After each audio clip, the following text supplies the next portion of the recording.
I'd like to thank everyone for coming this evening. There's several ways to approach this, and I actually, as much as I want to tell the story of the people who live upstairs, it's kind of a microcosm of Mankato. You know, there's macro history, there's micro history. This is micro history on the smallest level. There's several different periods in Mankato history. There's the settlers, and they're followed by the Yankees, the people from the Northeast who come as investors. They bring family money. It's an established community. Then the immigrants come, and from the 1890s through the 20s, Mankato doubles in size. At one point, less than half of the population is native born. And then the fourth migration into Mankato are the small town people who move in. And that's when Mankato really starts to swell. And this kind of touches upon all of it. The other theme that really interested me in this was, when this building was built, what part of town dominated had yet to be settled. North Front Street versus South Front Street was still a raging argument. You know, who was the center of town?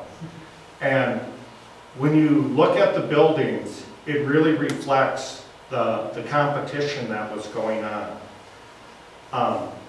This is the street scene. Dirt roads, horse and buggies, and when I'm ready for the first slide. Next time we'll do it. That's okay. Here you can see the 4th of July parade, and this was taken shortly after the First World War. You can see how bustling North Front is. And just as a point of reference, you can see Hubbard Mill. And this little point up here is 313. And it's become a very busy part of town.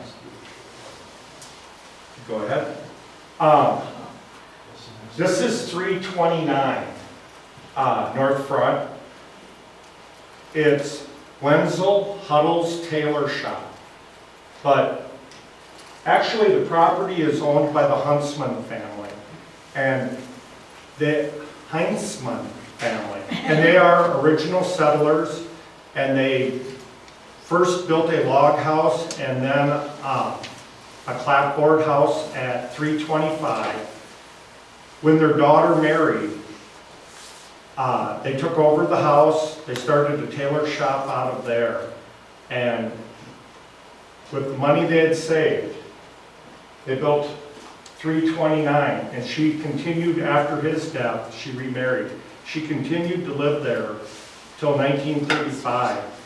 So she lived on this block she was born at 325. She lived there pretty much continuously from the 1850s till the 1930s. And one more. Here you can see, and this is just kind of a stepped back view of 329. It's the coffee hag, for those of you who are familiar. Where you see the white building, there were sections that never developed on the 300 block. There were still private homes, wooden houses on Front Street up until the 30s and 40s, when the last of them came down for commercial property. On the other end of the block is the Stahl House. And you think of the name Stahl, but it's really Crone. They were original settlers. Joseph Crone is the first white child born in Mankato. His sister married Frank Stahl. This was the site of the Minnesota House. It was a first log and then clapboard hotel. And when their daughter got married, their present was the corner lot, and they built the stall house. And this would be about the exact same time frame that the saw pall was going up. And they're kind of in competition. The building on the far left is 313, and I'll get to that in just a second.